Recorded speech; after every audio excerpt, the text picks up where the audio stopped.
good evening everybody. In our last lecture, we had dealt with kinematics of circular motion. मतलब circular motion करते हुए particle के लिए displacement, angular displacement, velocity, angular velocity, acceleration, angular acceleration, इन सभी बारे में हमने समझा था. Now in today's lecture will study dynamics of circular motion.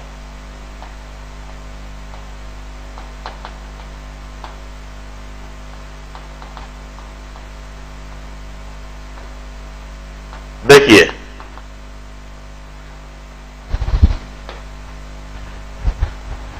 हम कहते हैं यदि कोई पार्टिकल सर्कुलर पाथ में है, सर्कुलर मोशन कर रहा है, if this is a particle,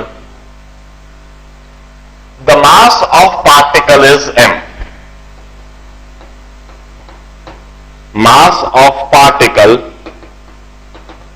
is m, and this particle is in circular path of radius r. Radius of circular path is equal to r. At any instant, if velocity of particle is v, or the linear speed of particle is v, and angular velocity is omega, यदि इस particle का linear speed v है, angular velocity omega है, in that case we used to say that there is a centripetal acceleration of the particle. Particle पर एक centripetal acceleration है और radial inward acceleration है. If instantaneous linear speed is v and angular velocity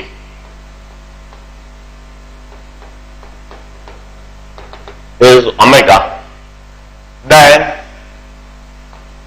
this AR, which we call centripetal acceleration.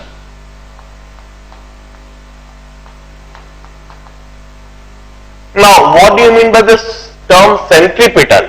Centripetal means any quantity directed toward the center. Centripetal acceleration means acceleration which is directed toward the center. यह centre की तरफ जो acceleration है, its value is v omega or omega square r or v square by r.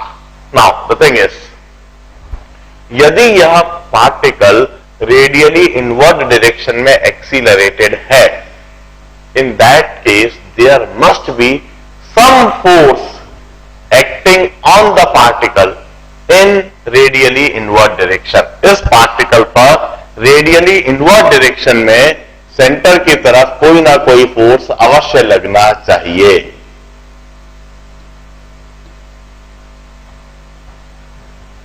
And that force in radially inward direction, we call it centripetal force. हम इस force को centripetal force कहते हैं. And that force is mass into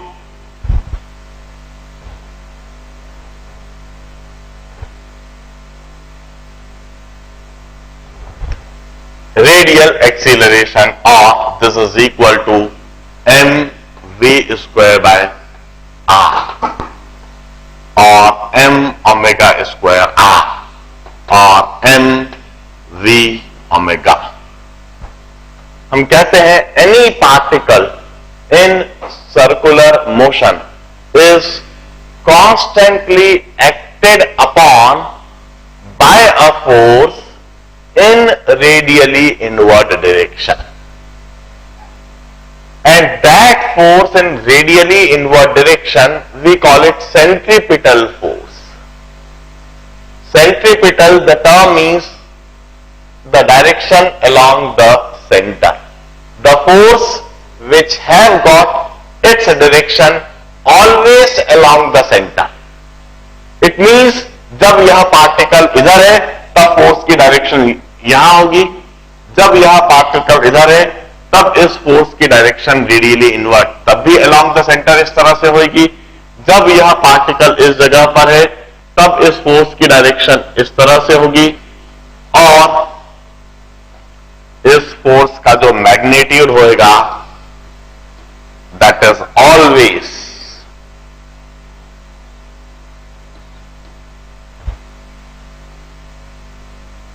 mass into radial inward acceleration और mv square by r और m omega square r और n v omega. This is the centripetal force which always act on the particle which is in circular motion. Up. Where do this force come from? Who applies this force? हम कहते हैं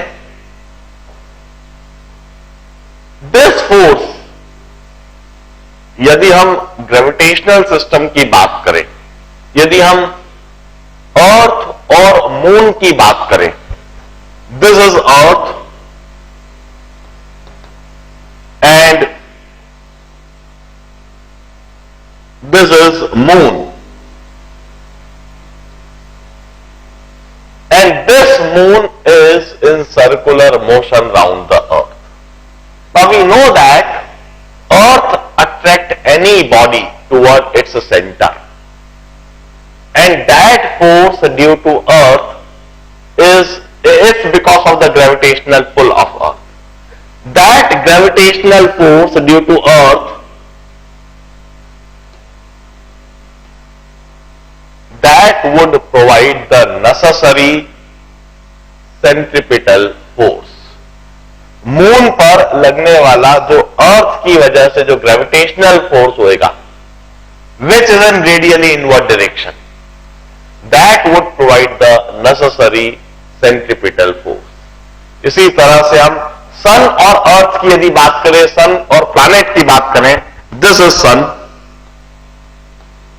and this is any planet revolving around the sun. Once again, sun attracts all the planets toward its center, and that force due to sun is once again gravitational force, and that gravitational force would provide the necessary centripetal force. इसी तरह से यदि हम बात करें atom की और atom के अंदर न्यूक्लियई की और उस न्यूक्लियई के चारों तरफ घूमते हुए इलेक्ट्रॉन की, this is the nuclei having positive charge, having all the proton in it, और इन प्रोटॉन की वजह से इस न्यूक्लियई के पास पॉजिटिव चार्ज है, while this is an electron revolving around the nuclei. This electron revolving round the nuclei is in circular motion, it's in circular path. It have got some finite mass, finite velocity in a circular path of radius r. It have got finite angular velocity. Now, इस nuclei और electron system में once again nuclei is having positive charge, electron is having negative charge. This positive charge would attract the negative charge, और इन दोनों के बीच में जो अट्रैक्टिव फोर्स है we call it coulombic force और the electrostatic force. The electrostatic force on electron, this force would be always directed toward the nuclei. This attractive force, which is electrostatic force, we call it centripetal force. Here, this Coulombic force, we also call it Coulombic force, or the force expressed by the Coulomb's law. This would provide the necessary centripetal force. इसी तरह से if we imagine any vehicle moving on a circular path, हम किसी vehicle को imagine करें जो circular path में घूम रहा है, a car moving on a circular path, this is a circular path,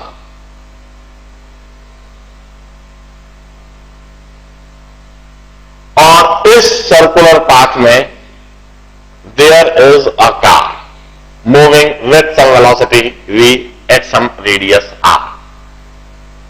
एक हॉरिजॉन्टल रोड है, हॉरिजॉन्टल सर्कुलर रोड है, इसमें कोई कार मूव कर रही है। हम कहते हैं in this case this car must be having some friction with horizontal road. इस कार का हॉरिजॉन्टल रोड के साथ में कुछ फ्रिक्शन होएगा, कुछ फ्रिक्शनल फोर्स होएगा। यह कार जब सर्कुलर पाथ में मूव करेगी तो रेडियली इनवर्ड डायरेक्शन में एक फ्रिक्शनल फोर्स एक्ट करेगा। Here this frictional force would provide the necessary centripetal force. हम कहते हैं यदि हम एक पत्थर को रस्सी से बांध दें और उसे हम इस तरह से सर्कुलर पाथ में घुमाएं, हमने पत्थर को रस्सी से बांधा हुआ है और उस पत्थर को हम इस तरह से हॉरिजॉन्टल डायरेक्शन में सर्कुलर पाथ में घुमा रहे हैं। किसी भी समय पर उसका रेडियस r है, एंगुलर वेलोसिटी ओमेगा है। We use to say there would be some tension in the rope, उस रस्सी में कुछ टेंशन आ जाएगा, and that tension in the rope would provide the necessary centripetal force. इस तरह से हम कहते हैं कोई सा भी पार्टिकल यदि सर्कुलर मोशन कर रहा है, यदि वह सर्कुलर पाथ में है, then there must be some external force acting on the particle. That external force is in radially inward direction, and that external force which is in radially inward direction we call it centripetal force, and the magnitude of that centripetal force is always equal to mv square by r or m omega square r or mv omega। अब मैं इसी situation पर कुछ problems इसी समय करता हूं। Let's solve this situation जो मैंने अभी बना रखी है। A car moving on a horizontal circular path, a car moving on horizontal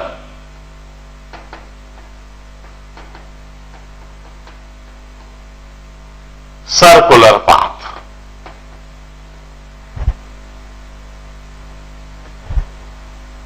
जो रोड का प्लेन है, in fact that is this horizontal plane, इसके ऊपर यह कार है जो कि इस तरह के सर्कुलर पाथ में मूव कर रही है। Radius of the circular path is capital R, linear speed of the car is v, the angular speed of the car is omega. v is equal to omega into R। यह car omega angular velocity से घूम रही है। अब हम कहते हैं if we write dynamics of this car, हम कहते हैं इस कार का कुछ वेट होएगा mg, that is in vertically downward direction, और रोड के द्वारा इसके ऊपर एक नॉर्मल रिएक्शन n लगेगा, and we will say the normal reaction offered by horizontal road would be equal to mg। horizontal road के द्वारा जो नॉर्मल रिएक्शन ऑफर होएगा that is equal to mg। Now this frictional force in horizontal direction is in radially inward direction, this frictional force would provide the necessary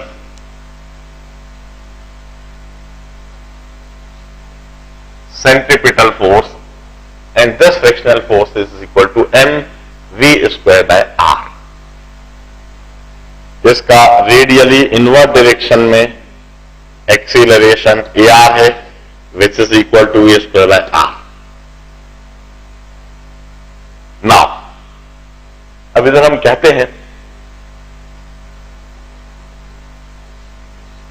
the maximum available frictional force. यदि किसी भी surface और body के बीच में यदि normal reaction n है, then the maximum available frictional force is always equal to mu into n. The maximum available frictional force is always equal to mu into m into g. n की जगह n। Here mu is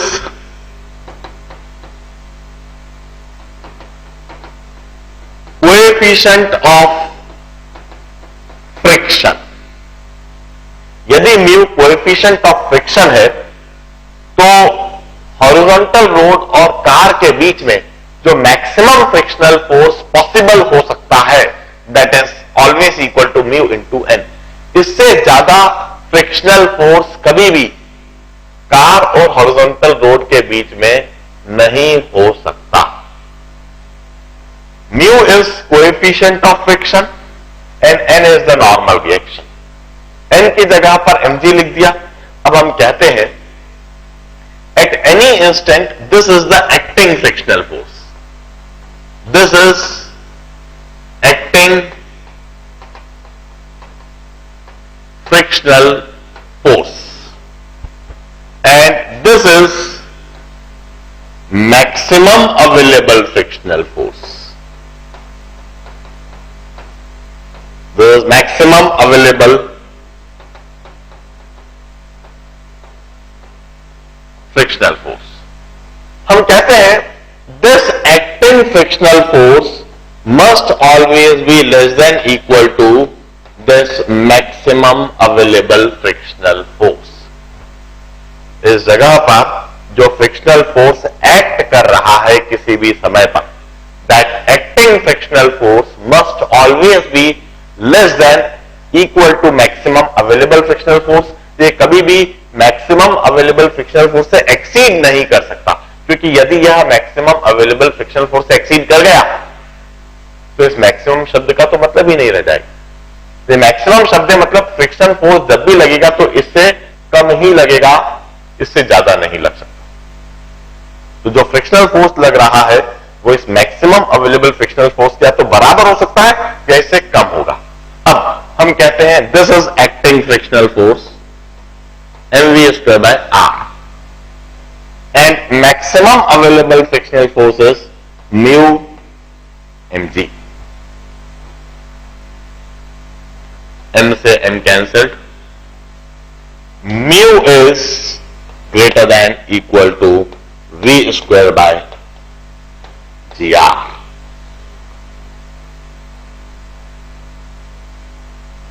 इसका मतलब है for safe driving of this car on horizontal road, for safe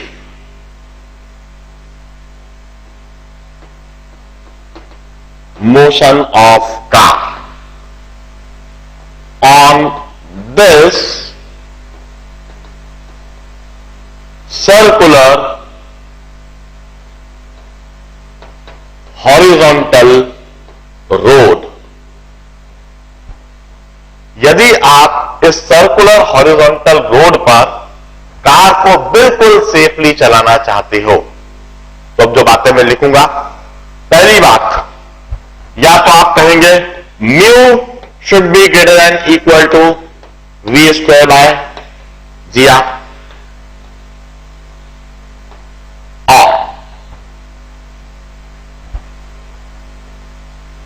जो road और car है उसके बीच में कोएफिशिएंट ऑफ फ्रिक्शन की वैल्यू इस पर्टिकुलर वैल्यू से ज्यादा होनी चाहिए।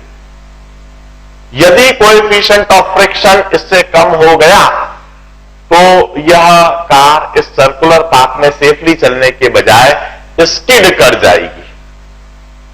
वो स्लिप कर जाएगी, वो कार टिका सकती है। यदि म्यू की वैल्यू इस पर्टिकुलर वैल्यू से कम हो गई तो क्या आप मुझे बताएंगे इस रोड और कार के बीच में म्यू को कैसे बढ़ाया जा सकता है और कैसे कम करा जा सकता है? यदि मैं कार और रोड के बीच में म्यू को कम करना चाहूं तो मैं कैसे कर सकता हूं? Can you tell me the methods by which I could decrease this coefficient of friction? यदि मैं इस रोड पर पानी फैला दूं या ऑयल फैला दूं,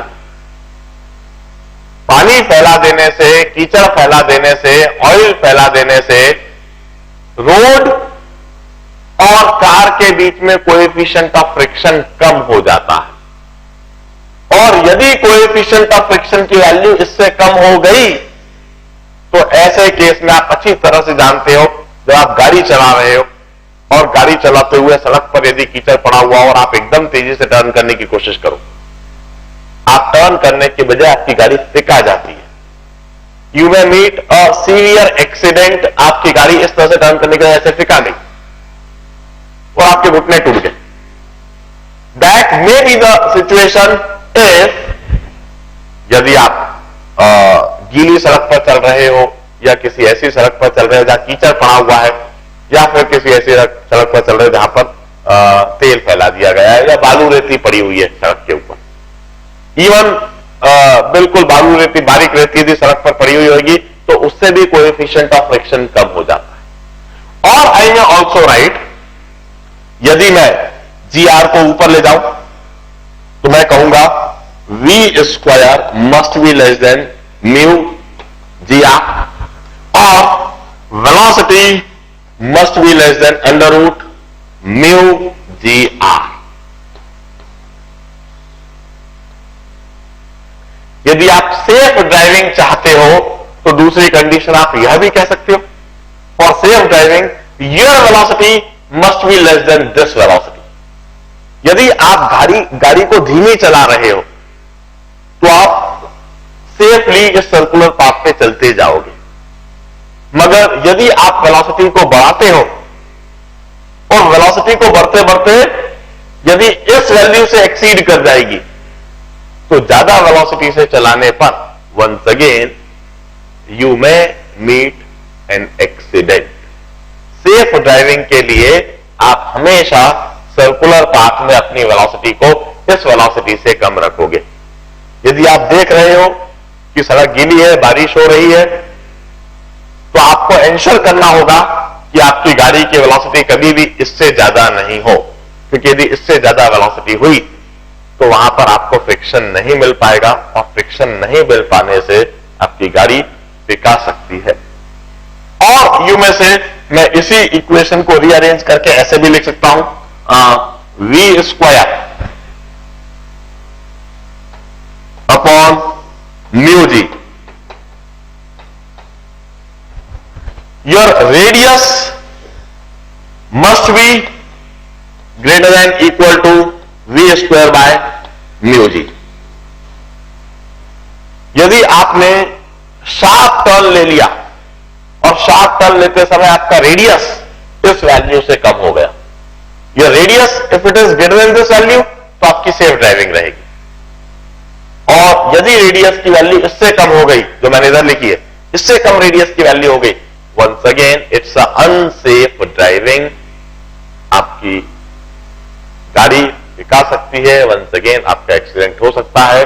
तो जब आप टर्न ले रहे हो, ज्यादा वेलोसिटी के साथ टर्न लेना चाहते हो, तो आपको फिर रेडियस भी आपका ज्यादा रखना होगा और इससे ज्यादा आपको रेडियस रखना होगा। इन सारी कंडीशंस को एक बार ध्यान से देखें। This is a situation when your vehicle is on a circular track and that circular track is horizontal. Now हम कहते हैं हॉरिजॉन्टल सर्कुलर पाथ में स्मूथली ड्राइव करने के लिए you are totally dependent on friction. आप पूरी तरह से फ्रिक्शन पर डिपेंड कर जाते हो। यदि यहां फ्रिक्शन नहीं हुआ तो आप स्मूथली, सेफली सर्कुलर पाथ में ड्राइव नहीं कर पाओगे। Now I will tell you another condition in which हम सर्कुलर पाथ में ही मूव करेंगे मगर हम फ्रिक्शन पर डिपेंडेंट नहीं होंगे। किस तरह से, वह अगले आर्टिकल में समझाऊंगा। पहले इस चीज को ध्यान से देख लो, नोट डाउन कर लो। Now as I told you in this article that यदि आप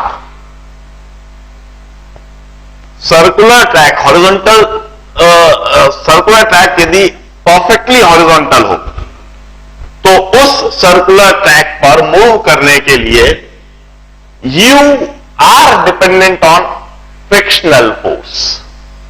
वहां पर आप पूरी तरह से फ्रिक्शनल फोर्स पर डिपेंड हो जाते हो और जनरली यह फ्रिक्शनल फोर्स इट में वेरी। देखिए, if you talk about the countries like India की यदि हम बात करें तो इधर किसी भी रोड पर फ्रिक्शनल फोर्स में जो वेरिएशन आ सकता है that is generally due to rainfall. बारिश में रोड पर जो फ्रिक्शनल फोर्स है वह काफी कम हो जाता है और इसी वजह से हमने देखा है कि if it is dry season तो सड़कों पर कोई बहुत ज्यादा एक्सीडेंट नहीं देखने को मिलते हैं, मगर बारिश के समय हमने ऐसा ऑकेजनली देखा है कि गाड़ी जा रही है, कहीं कोई समस्या नहीं है, एकदम से उन्हें टर्न करने की कोशिश करी और सड़क पर एकदम से फिसल गए। इंडिया में यदि हम बात करें तो स्थिति सिर्फ बारिश की वजह से, but if we talk about countries like Canada जहां स्नोफॉल होता है, स्नोफॉल में यदि सड़क के ऊपर बर्फ की चादर बिछ जाए तो यह समझिए कि वहां पर तो फ्रिक्शन फिर रह ही नहीं जाता है। वहां coefficient of friction nearly zero हो जाता है, कोई फ्रिक्शन नहीं होता है। वहां पर तो फिर गाड़ियों का चलना भी, गाड़ियों का टर्न करना भी बेहद मुश्किल हो जाता है। वहां पर फिर सर्कुलर पाथ में आप गाड़ी को हॉरिजॉन्टल यदि सर्कुलर पाथ हुआ तो आप गाड़ी को स्मूथली और सेफली चला ही नहीं सकते हो। जबरदस्त वहां पर एक्सीडेंट होने की प्रोबेबिलिटी इंक्रीज हो जाती है। ऐसी कंडीशन में फ्रिक्शन पर हम डिपेंडेंट रहे, यही हमारी गलती है। हम फ्रिक्शन से इंडिपेंडेंट होना चाहते हैं। हम कोई सर्कुलर पाथ है, कोई कर्व्ड पाथ है इस तरह का, और इस कर्व्ड पाथ पर गाड़ी मूव करवा रहे हैं। Curved path means it's part of circle. इस जगह पर अब हम रोड को परफेक्टली हॉरिजॉन्टल रखने के बजाय उस रोड में एक बैंकिंग कर देते हैं। उस रोड में हॉरिजॉन्टल के साथ में कुछ एंगल पर उस रोड को कंस्ट्रक्ट करते हैं। किस तरह से? I am explaining the banking of road.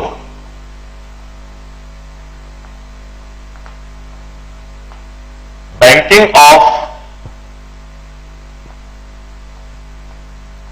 Road on the turn.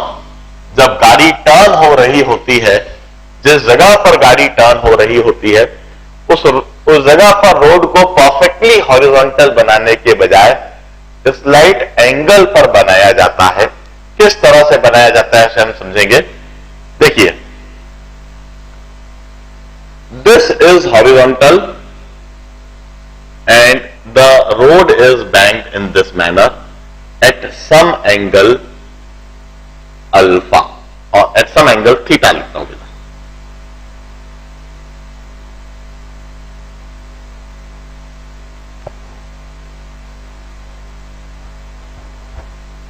इस जगह पर जहां गाड़ी टर्न हो रही है, जहां गाड़ी सर्कुलर पाथ में है, इस जगह पर रोड को परफेक्टली हॉरिजॉन्टल रखने के बजाय उसको, उसके आउटर रेडियस को थोड़ा एलिवेट कर दिया जाता है और इनर रेडियस को डिप्रेस कर दिया जाता है, और इस तरह से किसी एंगल थीटा पर इस रोड को बनाया जाता है। नाउ व्हाट हैपेंस, अब इधर जब कोई सा भी व्हीकल, मैं व्हीकल ड्रॉ करता हूं, इस जगह पर कोई सा भी व्हीकल जब टर्न करेगा, this is that vehicle,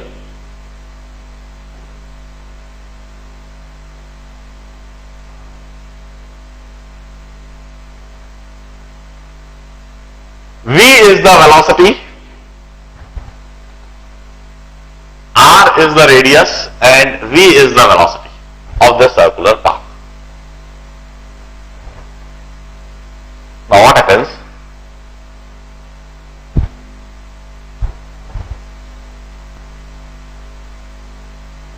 The weight mg act in vertically downward direction like this, and the normal reaction offered by this banked road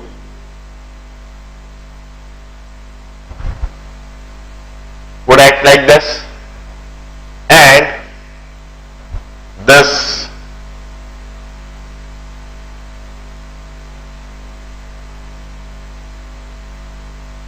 is in circular path, hence radial acceleration would be in radially inward direction like this.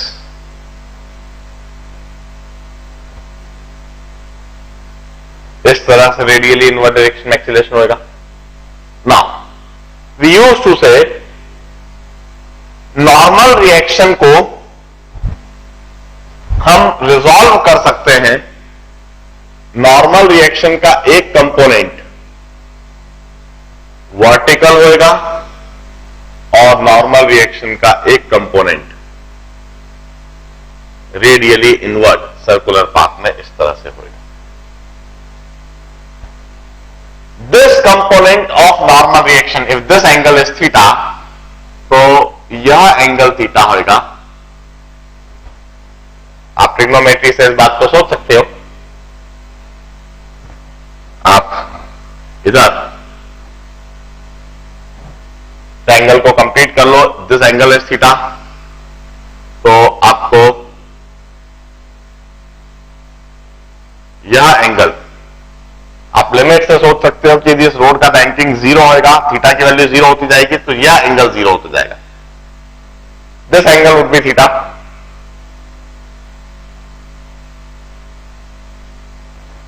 मैं अलग से figure draw कर देता हूं इस theta को समझाने के लिए।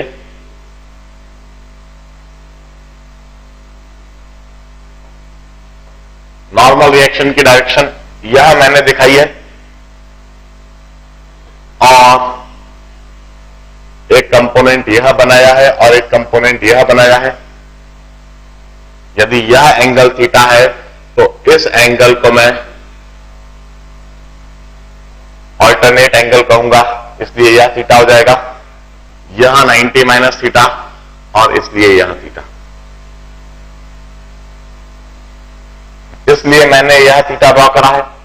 Hence, this component of normal reaction would be n cos theta, and this component of normal reaction would be n sin theta.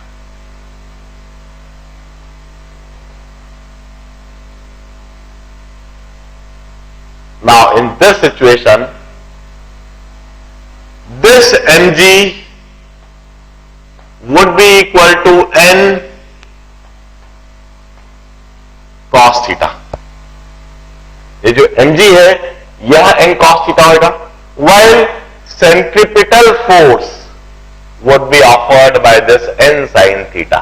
n sin theta, this component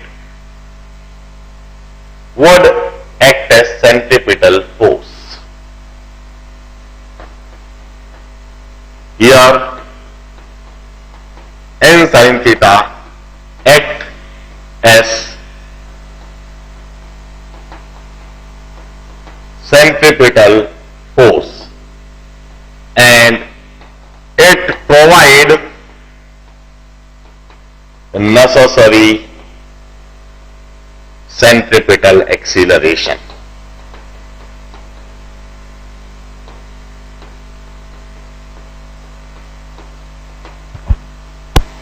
इसके द्वारा हमें नेसेसरी सेंट्रिपिटल एक्सीलरेशन मिल जाता है. सो दिस सेंट्रिपिटल एक्सीलरेशन है v square by r. तो centripetal force must be equal to mv square by r. This must be equal to n sin theta. One can always write this equation. I divide this equation by this equation. सबसे पहली बात, इधर हमें कोई friction की आवश्यकता नहीं. Road पर फ्रिक्शन हो या नहीं हो, रोड पर पानी पड़ा हुआ हो या नहीं पड़ा हुआ हो, रोड पर बर्फ बिछी हुई हो या नहीं, वहां पर रेती हो या नहीं, mg वर्टिकली डाउनवर्ड डायरेक्शन में हमेशा है और रोड का एक नॉर्मल रिएक्शन ऐसे रहेगा. जितना भी रोड की बैंकिंग करी गई है हॉरिजॉन्टल के साथ, जितने अधिक एंगल के साथ में रोड की बैंकिंग करी गई है, उतना ही नॉर्मल रिएक्शन वर्टिकल के साथ एंगल पर होगी. और नॉर्मल रिएक्शन का जो एक कंपोनेंट है वह तो mg को इक्वेट कर देगा, mg को बैलेंस कर देगा n cos theta, while the sin component would offer the required centripetal force. हमें इधर फ्रिक्शन पर डिपेंड होने की कोई आवश्यकता नहीं रह गई. फ्रिक्शन है तो बड़ी अच्छी बात है. Friction would make the driving very safe, very smooth.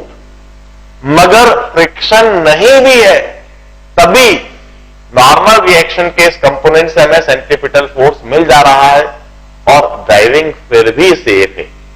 Now if we divide this equation by this equation, mv square by r upon mg is equal to n sin theta upon n cos theta. n cancelled, tan theta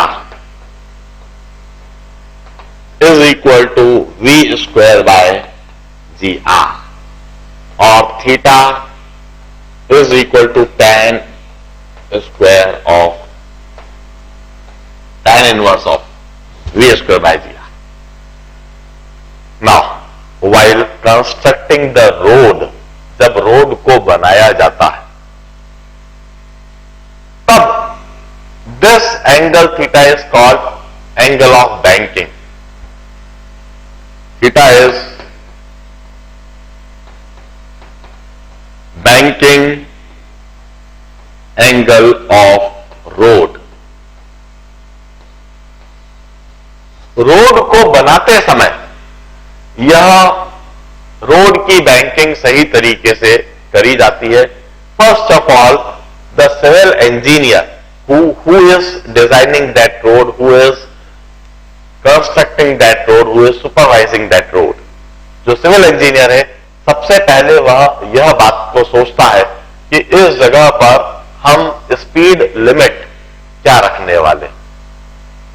हर एक turn पर एक speed limit लिख दी जाती है. That speed limit में be 60 kilometre per hour. उस road के ऊपर एक बोर्ड लगा दिया जाएगा that speed limit is 60 kilometre per hour, the speed limit is 90 kilometre per hour और the speed limit is 30 kilometre per hour. वो स्पीड लिमिट सबसे पहले फिक्स कर दी जाती है कि हम इस सड़क पर, इस रोड पर गाड़ी को किस स्पीड से चलवाना चाहते हैं, हम किस स्पीड से अधिक अलाउ नहीं करेंगे. सपोज उस रोड की स्पीड लिमिट रख दी गई है 60 किलोमीटर पर आवर, तो 60 किलोमीटर पर आवर को पहले मीटर्स पर सेकेंड में कन्वर्ट कर लीजिए. उस वेलोसिटी को मीटर्स पर सेकेंड, उस वेलोसिटी को इस v स्क्वायर वेलोसिटी की जगह पर सब्स्टिट्यूट करते हैं। The value of g is always known to us and then we see what is the turning radius. उस जगह पर जब गाड़ी टर्न होगी तो टर्न होते समय जो टर्निंग रेडियस बनेगा वहां रेडियस क्या होगा उसको एग्जैक्टली मेजर करा जाता है। हमने स्पीड लिमिट सेट कर दी, जी की वैल्यू हमें पता है, टर्निंग रेडियस हमने मेजर कर लिया, उन वैल्यूज को इधर हम सब्स्टिट्यूट करके थीटा की वैल्यू निकालते हैं और उस एंगल से हम उस रोड को बैंक कर देते हैं। इस तरीके से रोड की डिजाइन की जाती है। अब इस रोड पर कोई सी भी गाड़ी जब चलेगी तो वहां चाहे बारिश हो रही हो या नहीं हो रही हो कोई फर्क नहीं पड़ता, वहां चाहे पूरे सड़क पर बर्फ पड़ी हो या नहीं पड़ी हो कोई फर्क नहीं पड़ता, रेत पड़ी हो या नहीं पड़ी हो, कीचड़ भी हो तब भी कोई फर्क नहीं पड़ता। उस सड़क पर उस पर्टिकुलर स्पीड के साथ कोई सी भी गाड़ी चलेगी तो वह स्मूथली चलती चली जाएगी, क्योंकि उस गाड़ी को जो सेंट्रीपिटल फोर्स है वो फ्रिक्शन फोर्स के द्वारा नहीं मिल रहा है बल्कि नॉर्मल रिएक्शन के कंपोनेंट से मिल रहा है। That component of normal reaction would make the driving very much smooth on that road. Once again, यदि कोई ड्राइवर उस पर्टिकुलर स्पीड लिमिट से क्रॉस करता है, मान लीजिए किसी रोड पर स्पीड लिमिट है 60 किलोमीटर पर आवर और कोई ड्राइवर उस जगह पर 100 किलोमीटर पर आवर से गाड़ी चलाता है, in that case definitely frictional force would start playing a role. उस पर्टिकुलर स्पीड लिमिट्स को यदि एक्सीड करता है, in that case frictional force would start playing a role और वहां फ्रिक्शनल फोर्स उसकी ड्राइविंग को फिर भी स्मूथ बनाने की कोशिश करेगी। यदि एक पर्टिकुलर वेलोसिटी से कम वैल्यू होती है तब फ्रिक्शनल फोर्स ऊपर की तरफ लगने लगेगा और तभी उसकी ड्राइविंग को स्मूथ बनाए रखेगा। हम कहते हैं इधर जो भी कुछ फ्रिक्शन है that would further add into to make the driving very much smooth. इस तरह से हमेशा रोड की बैंकिंग करी जाती है बनाते